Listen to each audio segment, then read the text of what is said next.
guess if your whole thing is. I just tend to talk a lot. Does it look anywhere? It does. But I might just tap on the screen. It did. Oh, I have to. Oh. I've got this for you. I know. I'll use it.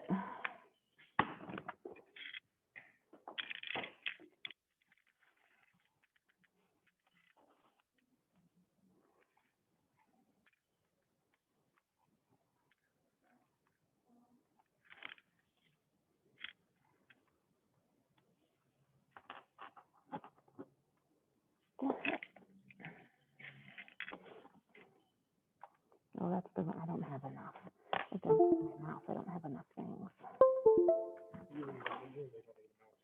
I know, but I tend to rely on my mouse more than I should.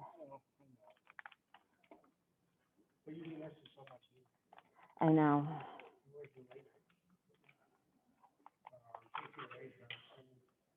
That's okay. I don't need the laser. That's getting way too fancy for me. Okay.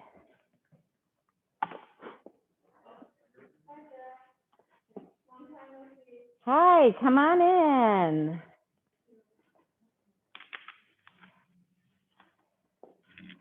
Here you guys go.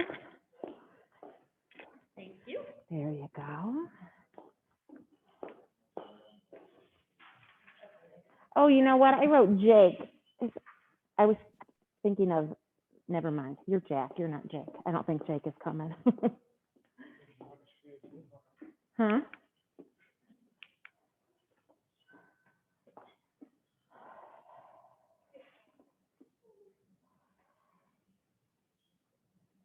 Okay. Well, it is 6 o'clock, right? Mrs. Wagner, how many students do we have? We currently have 9 students. Okay. Are your students all accounted for? Nope. Should we give them another minute? Yeah, they're starting to trickle in. Okay. Okay, we'll wait a couple minutes. You give me a yell when you're ready to go, okay? Okay. Thanks.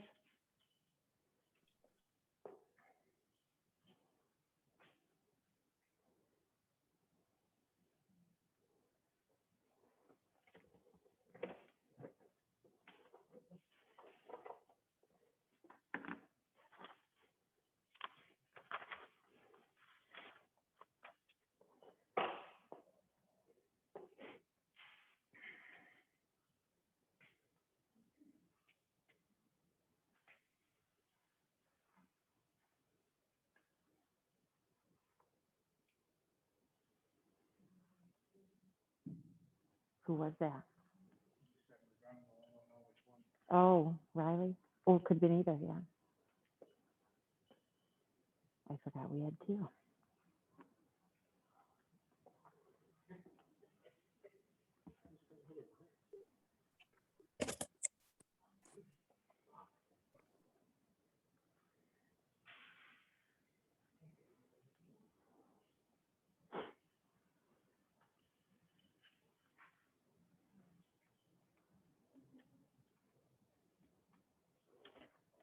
There's no clock in this room, huh?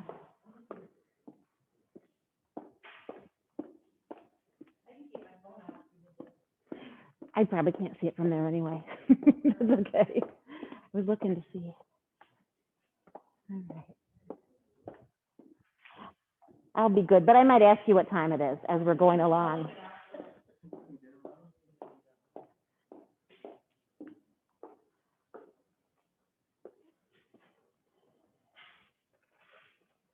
I tend to talk a lot, so. No, I know.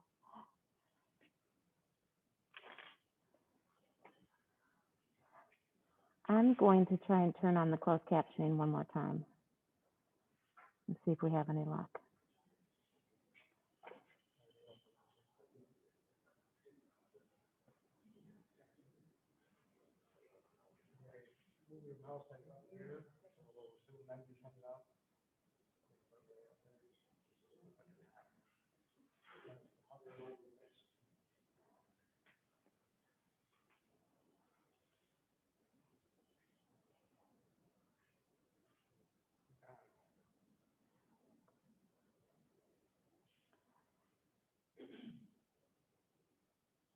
It's not really on though, because if it were on,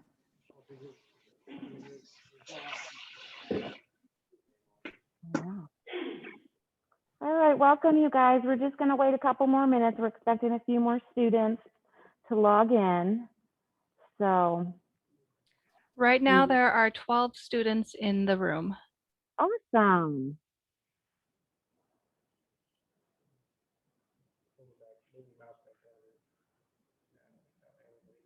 There we go.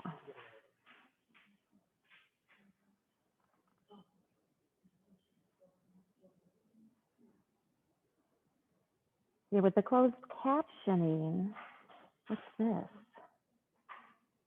That tells you where to put it, where it's going to go. But it should be showing up already, right? But it's It not. should be. Should I go to Costco? Hey, who's there? Say hi. That's Jane. Aaron. Who is it? Aaron Wong. Oh, hi, Aaron. You Hi. guys, everybody who's online, you guys can go ahead and mute yourself, okay? So there won't be any background noise and everything. So go ahead and click mute. Yeah, If I'm you- muting them as they join. Okay, perfect. If you guys have questions, I want you to write them down, okay? Because it's going to be difficult for me to stop and go. So if you want to write your questions down, and then at the end, we'll try to answer all your questions. And then if you have questions that come up later, just come to my office tomorrow, next week, and I'll go through it with you again, okay? I'd say let's go ahead and get started because this is getting recorded as well, and people can watch the recording afterwards. Correct, yes. Okay, very good. Welcome, everybody. Welcome. I have a very nice small audience of 4 people here, but at least it gives me somebody to talk to, so I feel like I'm not just talking to myself. So like I said, everybody online, you guys write your questions down, and at the end, we'll have time for questions, and you can always come and see me in my office at any time, and I'll help you out.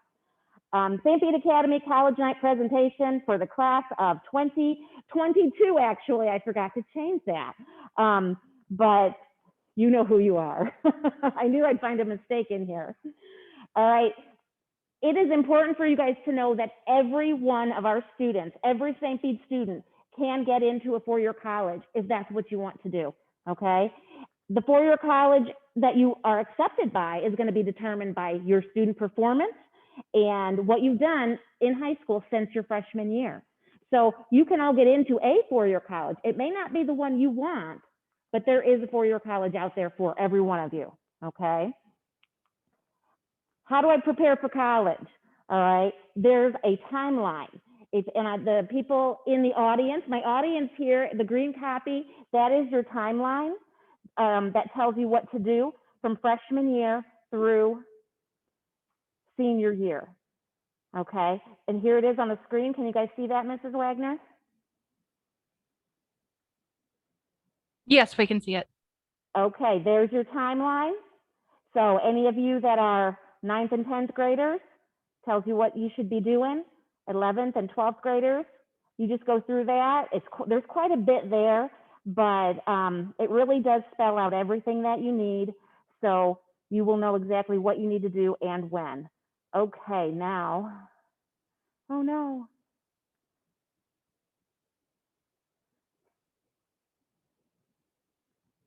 Here we go. All right, so this slide presentation will also be shared through email with everyone. So all of the links that are attached to it, you will be able to go to and click on them and access that information. Okay. Now I've got a quick little video for you. What is the secret to getting into college? This is the Dean of Admissions from MIT.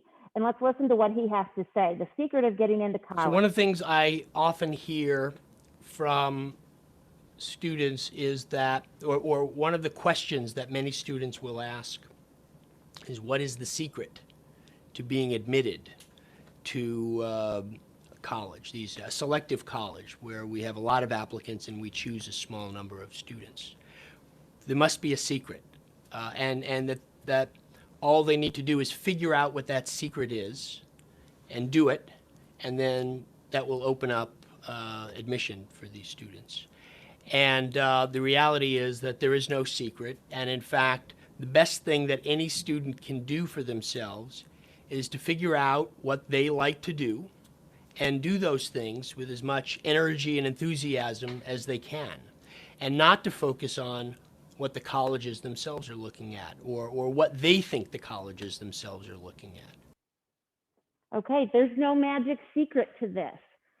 Again, you have to be yourself. You have to find the things that you love and put yourself into it 100%. Okay, then when you're filling out your application, that you want to put that information, put yourself into that application, present yourself as best you can, and then let the colleges decide if you are the right student for them. You also have to decide if they're the right college for you. Just because Stanford and Yale and Harvard, those are amazing schools, but they may not be the right school for you.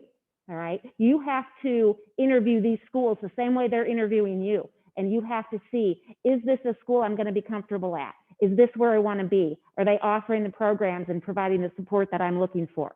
So don't feel like if you get rejected by a school that it's devastating, it's the end of your life. You know, it's not a bad thing. That just means the fit was not right.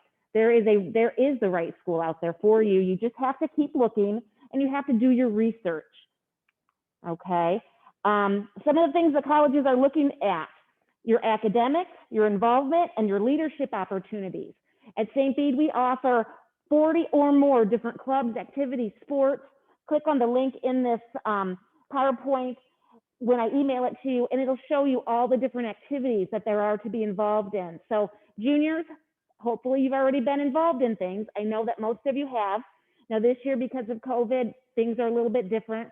There's not as much involvement, but the colleges know that, all right? They're aware of that, so they're not going to hold it against you if you were not involved.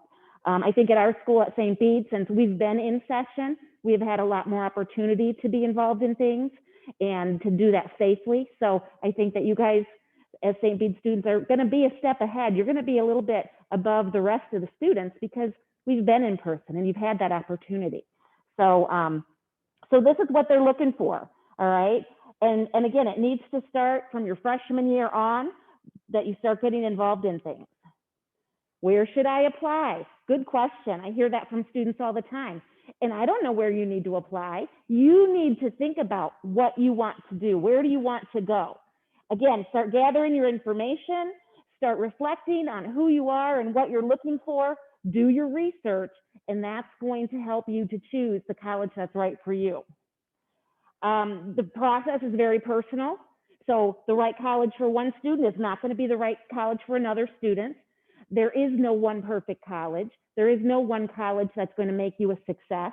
There are hundreds of colleges, thousands of colleges in the United States, and they're all good colleges, and they are the right college for somebody, okay?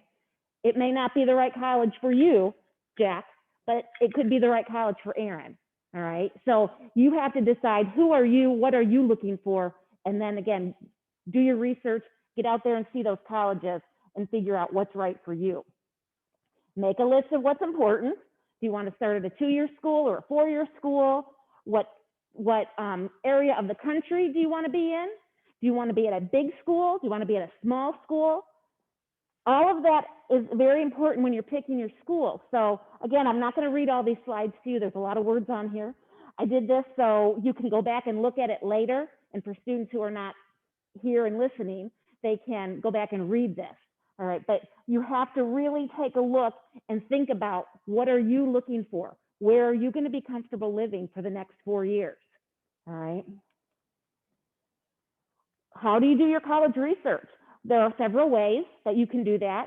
And the internet is full of different opportunities. You can go to the college websites, just type in the name of the college and start looking at what they have to offer. Career cruising. I think you guys have probably heard me talk about career cruising before, although I haven't talked about it as much recently because we've all been so busy, but career cruising is an excellent website where you can go in You can do an interest inventory. You can get recommended careers that are good for you, picked for you according to what you like to do. And then you can find out what majors you would need to go into that field, and then what colleges offer those majors. So you can do all of your research in career cruising.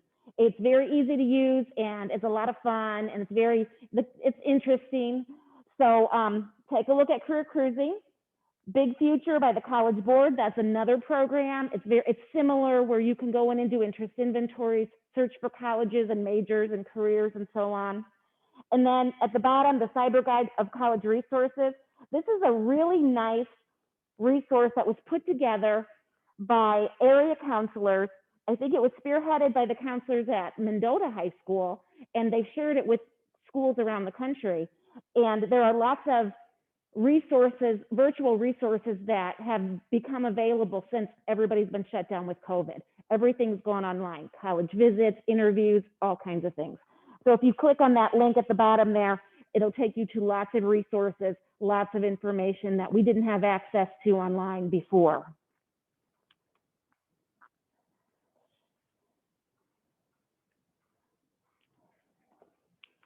Okay, college visits. Hopefully, again, like I said, things are opening up again. You can do some on-campus college visits. And this gives you the information on how you do that. You contact the college, you arrange your visits. A lot of those visits can be scheduled online. And then you take a tour of the college, you talk to the college reps, maybe talk to some students and sit in on a class. This is very important to get on campus. All right, you don't have to visit every school on campus, because some of them may be farther away, some of them may be more difficult to get to. But when you're narrowing it down and you've got your choices down to like 2 or 3 colleges, that's when you need to go make sure you have those college visits. Okay, as juniors and seniors, you're allowed 3 college visits each school year. And the process is here about picking up the college visit request form.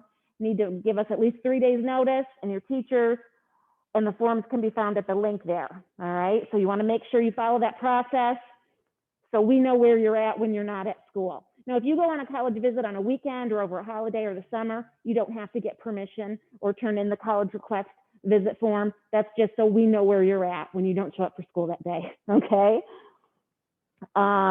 Virtual college fairs and campus tours, there are tons of them all over the place.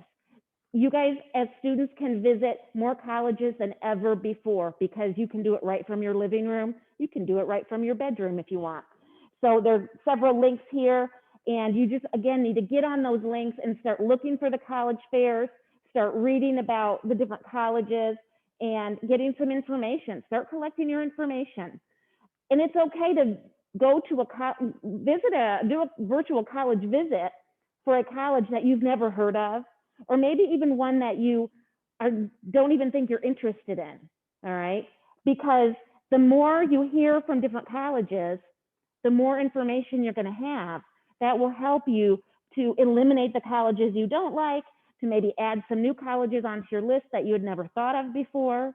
So the more information you get, the more exposure you get, the more informed you're going to be, the easier it's going to be to make your decision, all right?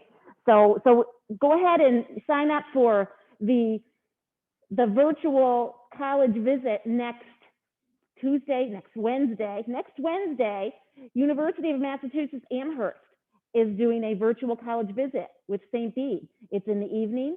It's in your email. I'll send it out again. But I want everybody to sign up for that and sit in and listen to that presentation. That's good practice. So when you do want to listen to, if you do want to go to attend a college visit, a virtual college visit for a college that you're interested in, you already know what to expect, kind of.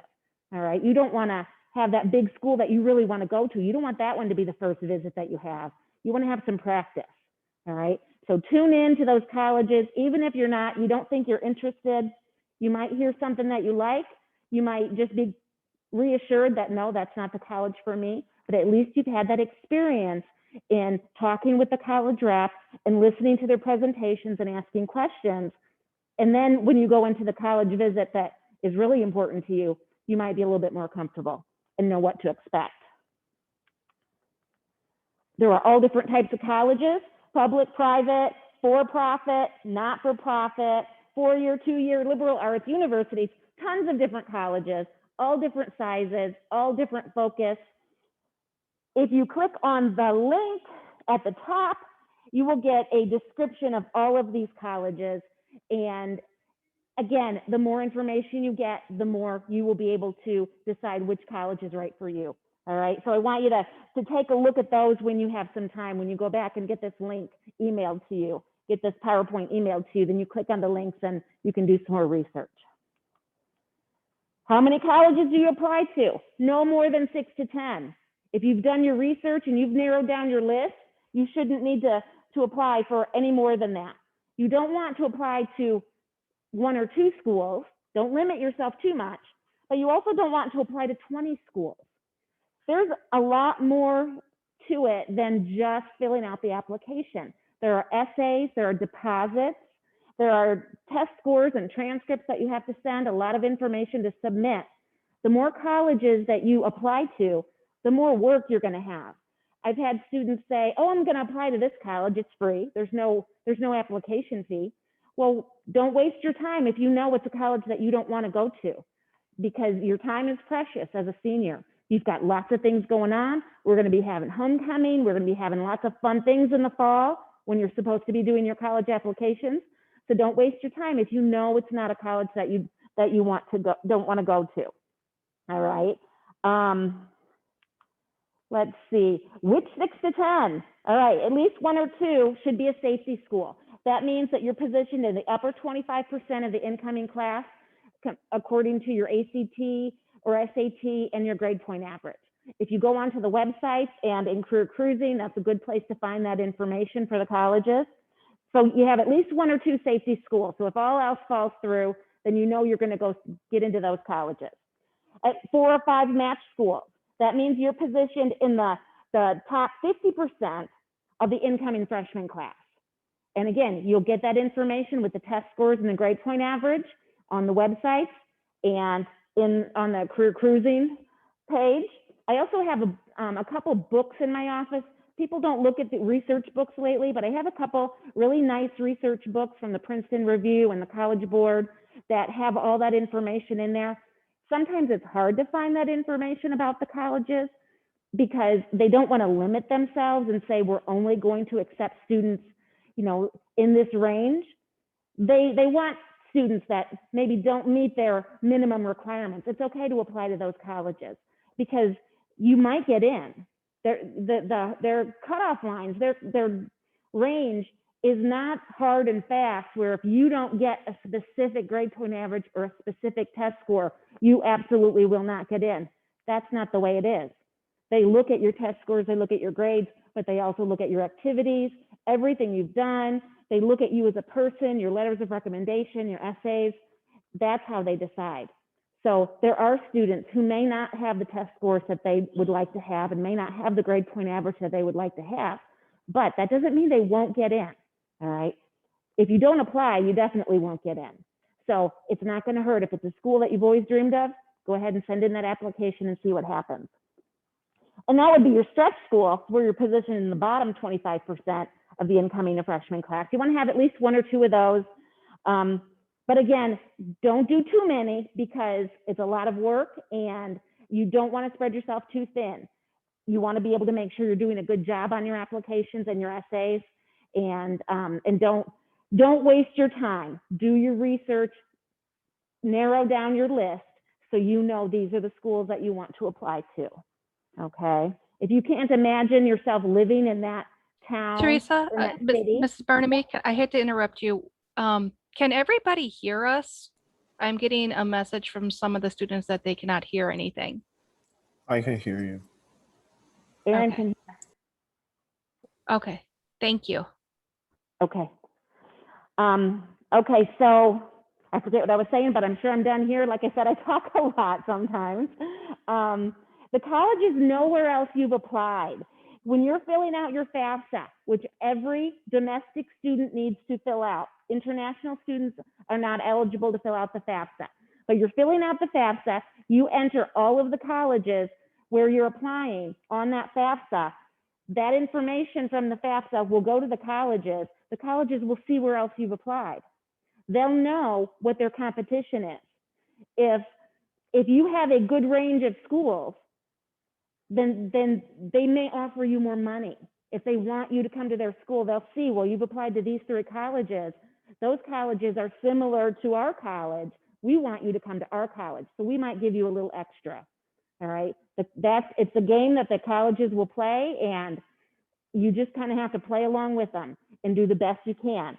But you definitely, that's why you want to have your good list. All right. And like I was just talking about the financial aid. What if I change my mind after I get there? If you get to your college and you're there for the first semester or the first year and it is not what you expected, you're not comfortable, it's not what you're looking for, you can transfer to another college, okay? That is okay. You can also change your major. In fact, my children both changed their major. I think my oldest changed his major 3 times his first semester. My youngest has changed his major at least 2 or 3 times, and he's only a sophomore. It's okay to change your major. I would much rather you change your major and find something that you really want to do. So when you graduate, you have the degree that is going to help you in a path that you're going to be happy in. Okay, so it's okay to change your major. It's okay to transfer to a different college. And typically, it's pretty seamless. Transferring from one college to the next, you just have to work with the admissions office from each college and make sure you get that done correctly. The application. Okay, we have another little video. What's the most important part of the application? Students, when we're on the road, we often play a little kind of quiz show game with students, asking what they think is the most important part of the application. Many students respond, well, the testing must be the most important. It's actually one of the less important elements in the file. The testing can give you a sense of what schools are sort of within your range. And it gives the school a sense of what students in the applicant pool are within their range. The most important part of your application, bar none, no question, any college, is your high school transcript. Probably the next most important are your teacher recommendations, particularly if you're applying to any kind of selective college or university. Okay, you heard it from an admissions rep from Yale University. Test scores are not the most important thing. So don't stress over your test scores. You should always prepare. You should always do the best that you possibly can so you can earn scores as high as possible. But don't put off your schoolwork. Your schoolwork, your everyday schoolwork, and your grades on your transcript, those are very important. That shows a picture of who you are as a student for the last 3 years. Because when you're applying, the colleges are going to see your freshman, sophomore, junior year grades. That tells much more about you as a student than your test scores from one day when you went and took that test. All right. Where do you find your college applications? You go to the college websites and you will find a button that says apply, and it will take you to the application page, and you can complete your applications there. I also strongly recommend that students use the Common application. The Common app it's an application that's accepted by over 800 colleges in the country and outside the country as well. You fill out one application. Sometimes there'll be some supplemental questions that are specific to that college that you're applying to, and you can use that over and over. You submit it to the same application to different colleges. This can save you a lot of time. Sometimes the Common app can be a little bit, it might ask you for a little bit more information up front, but once you fill it out, you're done with that main part of the Common application. Otherwise, if you do the school-specific applications for all the colleges, you're entering the same information in over and over and over again. Okay, so the Common app really helps. I think it helps students to stay organized, and the colleges don't prefer one over the other. You can tell by going to the college website, it'll give you the option of their specific application or the Common application. If they don't take the Common application, the option won't be there, okay? When you're on the Common App website, you can click and see which colleges accept the application and pick it from there also, Okay, so that's a very easy way to know if your colleges will accept the Common App. When you're completing your applications, you need to make sure you read everything word for word very carefully. The application is part of the whole process of the school deciding whether or not you're going to be accepted. So you need to answer the questions correctly. Use capital letters where you're supposed to. Don't spell your name with all lowercase letters. Don't use your nickname. Use your full legal name. Don't take shortcuts. They're going to judge you by the way you fill out that application, in addition to your essays and your test scores and your grades and your interview and everything else that goes along with it. So make sure you read everything completely and thoroughly. Don't sign or submit anything if you don't know what it means.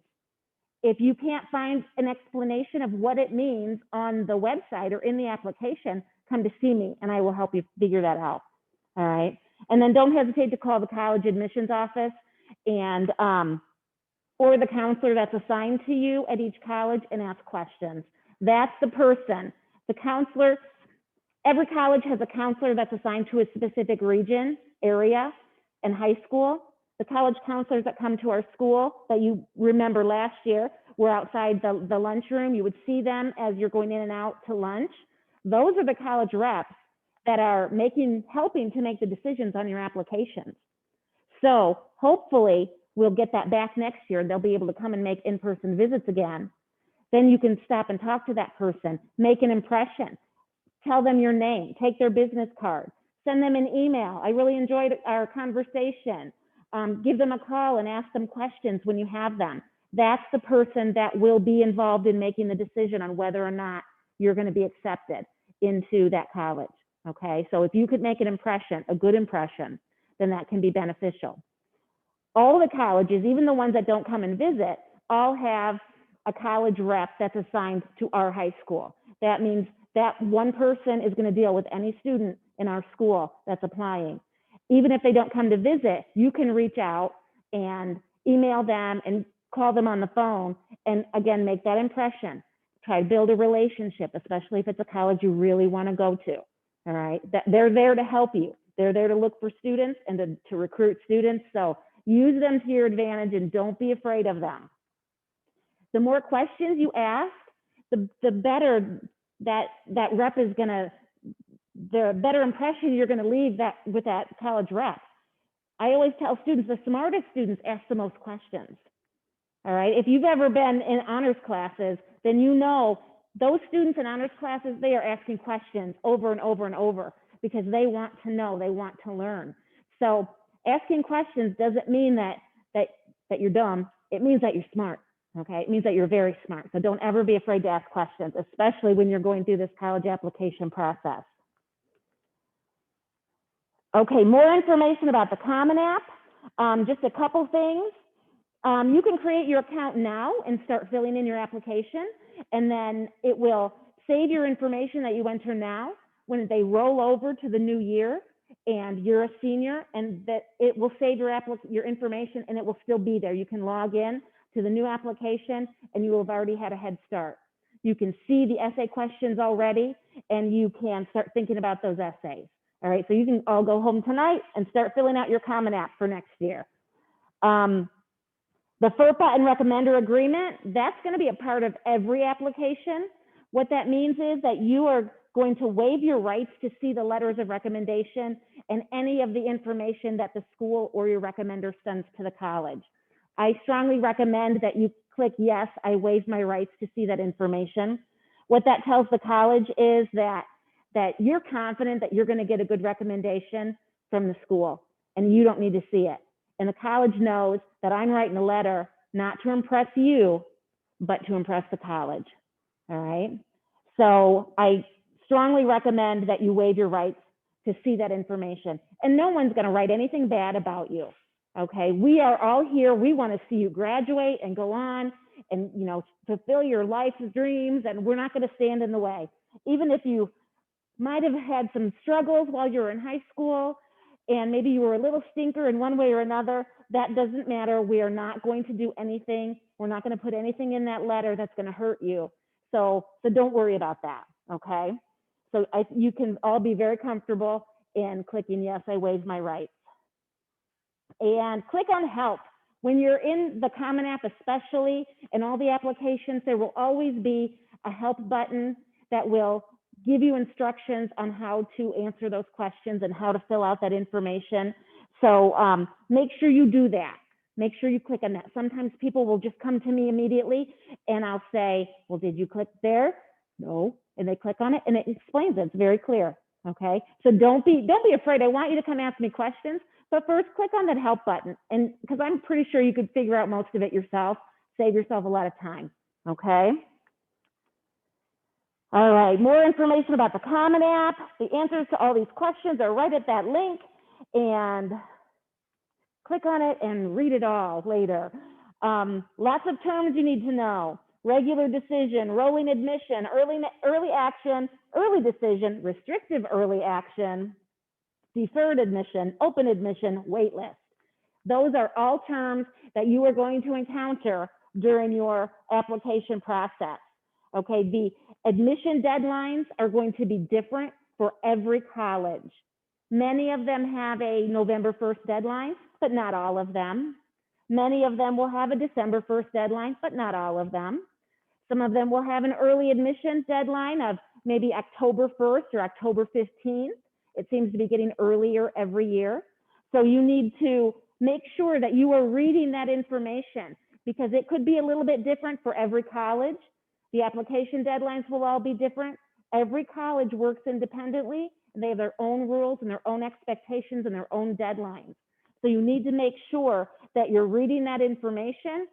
Come back to this slide when you're looking for the definitions, but if you're reading in the application and in the instructions for the application, it will tell you exactly what it means to that college. Okay. What is test optional? That has become very big since COVID, since it's been so difficult for students to get the ACT. Last year, there were so many students that did not even get to take the ACT. Luckily, St. Pete students, seniors got to take it in October, so they did have their scores. But the majority of colleges in the country went test optional. That means they don't require you to submit your test scores, and it's not going to hurt you in the admissions process. And they truly mean that. That's truly their new rule that they're following, and they're not going, if they say that they're test optional, then they are truly test optional. So don't worry if you choose not to submit your test scores. But if you do choose not to submit your test scores, you have to know that they're going to be looking even harder at your transcript and everything else, okay? All of your activities and letters and so on. So if you're eliminating one of those options, then you have to make sure everything else is really strong, all right? Your transcript. As a senior, your transcript is something that you will need to submit to all the colleges where you apply. You will do that through Parchment. I think that's on the next slide. Requesting your official transcripts through Parchment. Go to this link when you're at home later and create your account. Only juniors and seniors can create their accounts and use Parchment, so you guys are able to do that right now. I'll give you more information about that later in class before the end of the school year. But your transcript is going to be required by every college where you apply, okay? Sometimes they want you, the colleges will ask you to self-report your scores. That's where you're entering all of your information of all the classes you've taken through high school and all the grades you've earned. And sometimes they don't want an official transcript until after you've been accepted. So if that happens, once they get the official transcript, they're going to compare what you entered on the application to what's on the official transcript. So you need to make sure that what you've entered is accurate. Don't put down that you're a straight A student if you're a B and C student, okay? They will see that and they will tell you, I'm sorry, but you're no longer invited to attend my college. So you need to make sure that you're very honest and accurate when you're completing this information. Letters of recommendation. Okay, I touched on this a little bit. You want to ask your teacher, coach, myself, someone who knows you well to write a letter for you. You will probably all need at least one, maybe two good letters. So if you start thinking about who knows you well, You might want to ask them before the end of your junior year, before you leave for summer, so they can maybe write it over the summer or get a head start on it. Because when fall starts, again, everybody's really busy. The earlier you get started on this, the better off you're going to be. And again, we are not going to write anything bad about you, so don't worry about that. But if you have had a particularly hard time with a teacher, maybe that's not the teacher you want to ask to write that letter, okay? Think about the teachers that you have a good relationship with, that you know, that you're confident, that they see the good in you, all right? No one's going to write anything bad, like I said before, but again, you want to make sure that that teacher knows you well and has a fairly good opinion of you. And then send a thank you note, a nice handwritten thank you note to a teacher or to me or to anyone who writes your letters, the coach, is very much appreciated. We all put a lot of time and thought into writing good letters because, again, we want to help you. So it's very much appreciated if you thank that person by just a little handwritten note. You want to make sure you give your recommender lots of time to write the letter. You need to allow them at least a minimum of 2 weeks. Okay, that's minimum. And a month is really the best. You need to give them lots of time because it takes a lot of time to write these letters. Let's see. Let your recommender know how it needs to be submitted. Okay, there are lots of ways to submit these letters of recommendation. The online link is the most common in the Common App and in most of the other applications, since everything's online now. Typically, the application will ask you to enter your recommender's name. So you'd write Miss Teresa Bernabei, school counselor, and enter my email address. Submit that. Then I will get a link that tells me that you're applying to college. This is the college. And they'll send me a form that I fill out or a link where I upload my letter. Okay. So that's the most common. And if that's an option, you should always choose that option. That makes it easier for all of your materials to be together at that college, so it's easy for them to know when all of your information is there. Make sure you always ask the teacher before you enter their information, okay? It's not their job to do this. They do this because they want to help you. Sometimes a teacher may say no, that they can't write a letter for you. That doesn't mean that they don't like you or that they don't have anything good to say about you. Maybe they don't have time to do it because of whatever responsibilities they have. They know they're not going to have time to put in to write a good letter for you. So don't take offense to that. And I've told teachers the same thing. If you feel like you don't have the time to write a good letter for a student, just let them know that you won't be able to do it. And then you just go to the next teacher, another teacher that knows you well. That's why you have to ask early ahead of time, because sometimes teachers don't have time to do this during the school day. They do it in the evening. So sometimes, depending on what's going on in their life, you need to make sure you give them plenty of time. All right. And then once they have agreed to write your letter and you've entered their information and submitted it, make sure you follow up with them so you know that they received that link or that email. Things have gone to spam before, and then we don't get the link and we just don't do it. We forget because you said I'd get a link and I never got a link. And so you want to follow up with that teacher and with myself to make sure that I receive that link that I need to submit your letter of recommendation. One year I had a student that the deadline was like the next day and the teacher hadn't submitted her recommendation yet. And the student was all in a panic because they didn't look until the night before and realized the teacher didn't submit the recommendation. Well, it turns out that the student had entered an incorrect email. And so the teacher never received the link, and she didn't talk to that teacher. So the teacher didn't even know she was supposed to do it. And luckily she got it done. We got everything in, she got accepted to the school, and it was great, but it was a lot of panic for a little while, and you don't want to have to deal with that. So make sure you're always following up with your teachers and with your recommenders to make sure they know how to submit your letters. Sometimes you submit them by email. That doesn't happen as often anymore, but occasionally an application will say, that you can submit the letters of recommendation by email. If so, give the recommender that information. Don't ever send it by snail mail anymore. You never know where it's going to end up. Once you drop it in the mailbox, you don't know what's going to happen to it. So I always prefer to send it electronically. Your recommender will not give you a copy of your letter of recommendation. Okay, that's part of that FERPA agreement, that you agreed that you would not see it. So they most likely are not going to do it. Occasionally somebody will, but I don't, and I know most teachers will not give you that letter of recommendation. We're going to send it directly to the scholarship provider or the college. Okay. The interview. Okay, always do the interview. If you're applying to a college that requires an interview, you need to prepare for it, all right?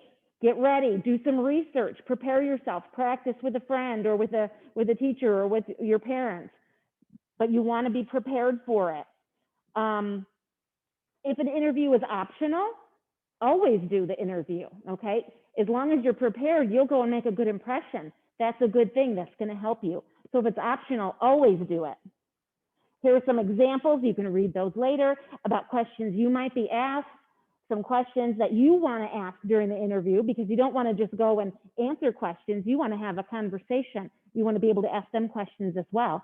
So you want to go through that information. And if you Google college interview, you'll see videos, samples, there'll be tons of information for you. So again, do your research and make sure you're prepared. But the interview is definitely something that you want to do if it's optional. If it's a school that you really want to go to, but they don't offer an interview, there's no information about that on the application, you can always call the admissions office and ask for an interview. Okay, that would be very impressive. So don't hesitate to do that, especially if you know you really want to go to that school and maybe your grades are right on the verge of, of what they want to see, then you do that interview and that could be what pushes you over the edge, all right, into the acceptance pile. Sports. Okay, if anybody's interested in sports, again, you want to read through this. I'm not going to read it to you, but you need to market yourself. You need to contact the coaches at the colleges you're interested in, send them your videos, send them your stats, talk to your high school coach. They know how to market you and help you to get in contact with those people as well. But you need to be active. You can't just sit and wait for them to come and find you. All right? Scholarships and financial aid. Scholarships are everywhere. The scholarship list on the guidance website, at the very top, there's a link to the financial aid and scholarship page of the guidance website. On that page, there is a button that says scholarship list. And if you click on that button, you will see a whole list of scholarships. That list gets updated as I receive the information. Did you have a question? Yeah, when do we start applying for scholarships? Mostly senior year. Occasionally there might be some essay contests that you'll run across that underclassmen can apply to, but mostly it's senior year. And then second semester is when it really hits hard with the local scholarships. All right, the local businesses and groups will send me that information. I'm sending out those emails. You guys seeing my emails? I probably send most of the scholarship stuff just to the seniors because that's who is eligible for it. But when I get scholarship information, I send it out and I say, this scholarship is now available. And then you go to the list, you get the application and you start doing your work. Okay, but you can take a look at that list now and get an idea of what's out there. Look at the scholarships, read the applications and the requirements, and then you'll get an idea of what you can apply for next year. Because the scholarships are typically year after year, it's the same thing. So you want to get started looking at that scholarship list as well. There are national scholarships. If you just go into the website, like the College Board, and just search scholarships, there are all types of scholarships out there, tons of them. Now the national scholarships, the big scholarships, are much more difficult to get. But as St. Bede students, you guys have an advantage because you're all awesome. So don't be afraid to apply to some of those big scholarships, all right? Institutional scholarships, those would be offered by the college that you're going to or that you hope to go to. So when you're doing your applications in the fall, before you even know if you're accepted, you need to click on the scholarship link of that college website and see what they offer and what the deadlines are. Now, some scholarships at the college, you will automatically be awarded just by your application, your regular admission application. You don't have to fill out an additional scholarship application. They will have other scholarships that they do require you to fill out a separate application. So you need to go to the scholarship link for each college and make sure you find out what the deadlines are and if there is an additional scholarship application you need to fill out. Many times, by the time you find out if you're accepted, those scholarship deadlines will be passed. So when you've made your decision in March on where you're going to go, the scholarships have already been awarded to someone else. So you need to be on the ball with that as well. Parents' place of employment, different local clubs and memberships and so on. International students, I know you're listening, you guys can apply for scholarships also. You're not eligible for all the scholarships that I have on the list, but many of them are available to you. And it does not have a negative effect on your chances of admission. If you say that if you apply for a scholarship, they're not going to turn you away from a college just because you're receiving scholarships. So don't look at that as a bad thing. The Fafsa, everyone needs to fill out the Fafsa. That's the free application for federal student aid that becomes available on October 1st of your senior year. You need to get it submitted, complete that Fafsa, submit it by mid-November is the best. That's recommended. This is federal money, and international students, unfortunately, are not eligible to fill out the Fafsa, but all of our domestic students need to do it. I don't care if you're rich, if you've inherited $1 million a year for the rest of your life, you need to fill out that Fafsa, because if you don't fill out the Fafsa, then you may not be eligible to receive some of those scholarships offered to you by the college, okay? Sometimes the scholarship is not based on need, but they do need to have that information from you. So don't say, oh, I'm not going to fill it out. I'm not going to get any money anyway. We make too much money. Fill it out anyway. You never know what's going to happen. And the earlier you get it turned in, the more likely you are to get some of those grants, those free grants that you don't have to pay back. That federal money, once it's handed out and it's gone, it's gone. So if you didn't get your FAFSA turned in until March, then you might miss out on getting some of those grants, okay? And that's also how you get your student loans. You have to do the FAFSA before you will be eligible to take out a student loan if you need that. If you need help with your FAFSA, you can contact ISAC, Illinois Student Assistance Commission. That is a program, again, offered by the federal government that will help students to find money for college. They'll help you with the FAFSA. They will help you find different opportunities to get money to help pay for college. The contact information is here. Also, IVCC will help you with your FAFSA for free. And that's what I did with my kids. Both of my kids are in college. And I went to IVCC. They actually do workshops. They didn't this year, but I'm sure they hopefully will do them again next year. But they will sit down with you and they walked me through my FAFSA. They told me what information I needed to collect and bring with me. And they told me where to put it, enter it into the form. It looks very confusing and very scary when you're looking at that form. But when you have somebody with you to help walk you through it, it's really, really nice. So don't hesitate to ask IVCC to help you out. If you live in the district, they're going to help you, even if you don't go to their college, okay? Both of my kids are going to a four-year college, but IVCC still helped me with both of their FAFSAs, all right? The Css Profile, this one, international and domestic students can both complete this. It will be required by some colleges, not all. It's not accepted by all colleges. So check with your college where you're planning on attending and see if they require it or if they will accept it. And again, sometimes they will require that you fill it out. This could be required even for international students. So there's a link there to take you to the website to get more information on that. And again, when you get to that point, if you have questions, I can help you find those answers, all right? IVCC, we must be getting towards the end. What time is it? Okay, all right, so we're doing pretty good. IVCC is a wonderful opportunity. It's an awesome school. It's close to home. Students will go to IVCC for all different reasons. They will take summer courses there. students are taking courses there as high school students. Some students will start and go for 1 year and transfer to a 4-year. Other students will go for 2 full years and then transfer and finish their final 2 years away at a 4-year college. So there are lots of different reasons.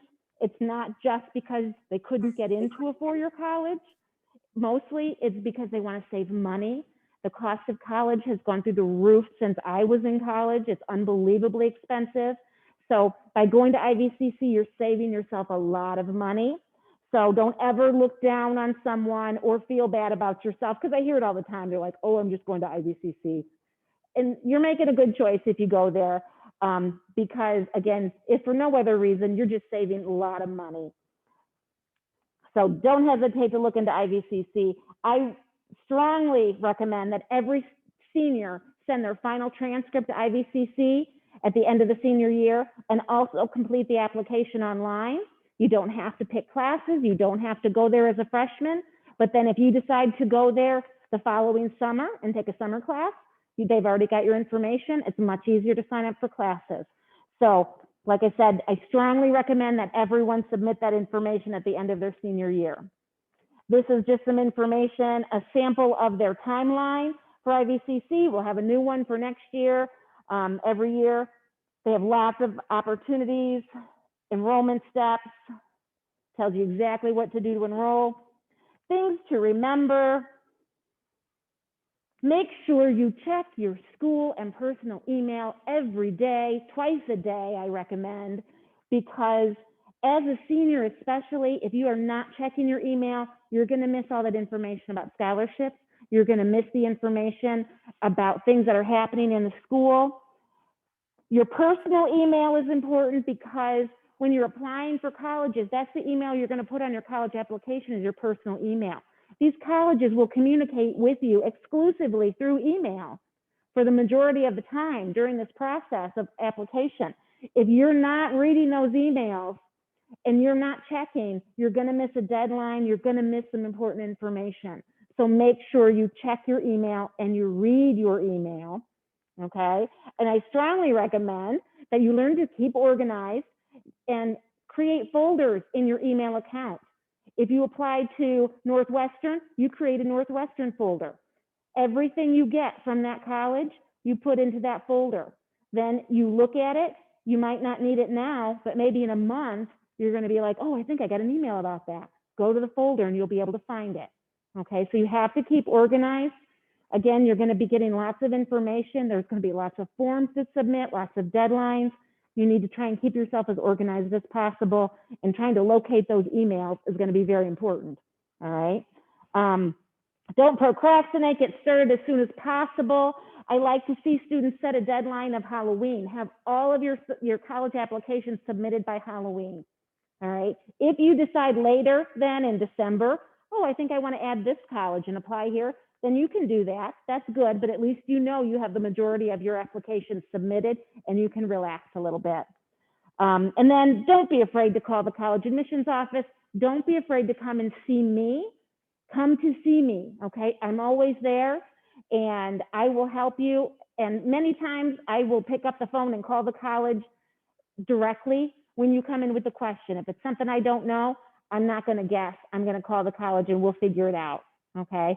So I want to help you. I'm a resource for you. I'm not going to do it for you, but I am here to help you, all right? So don't hesitate to come and see me.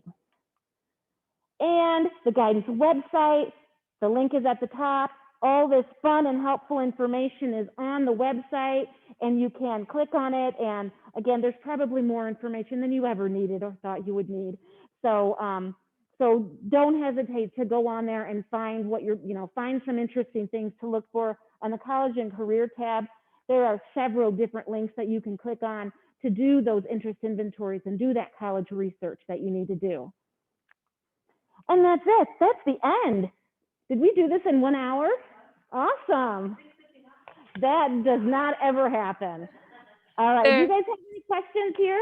There is a question in the chat. It says, if a student is 100% going to IVCC, when should the Fafsa be completed? Still needs to be completed at the same time. It'll become available October 1st.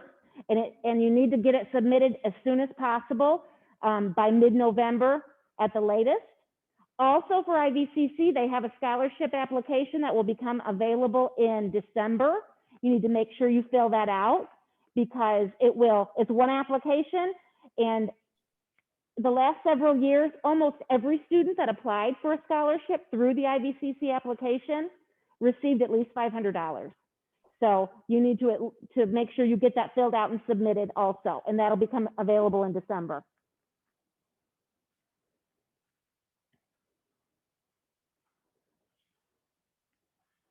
Anything else? No, that was the only one that was in the chat.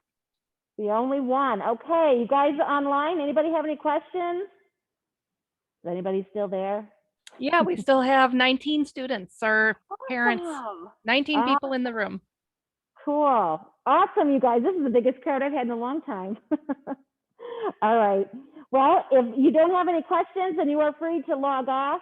But please check your email tomorrow. I will email you a copy of this PowerPoint, and you'll be able to access all of this information. And please don't hesitate to call me or come to see me when you have questions, because I'm more than happy to help at any time. All right? Okay, good night. See ya. Good night. Is that Aaron? Yeah. Good night, Aaron. Thanks for coming. Okay, I'm going to close out. Good night, you guys. Good night, Mrs. Wagner. Good night.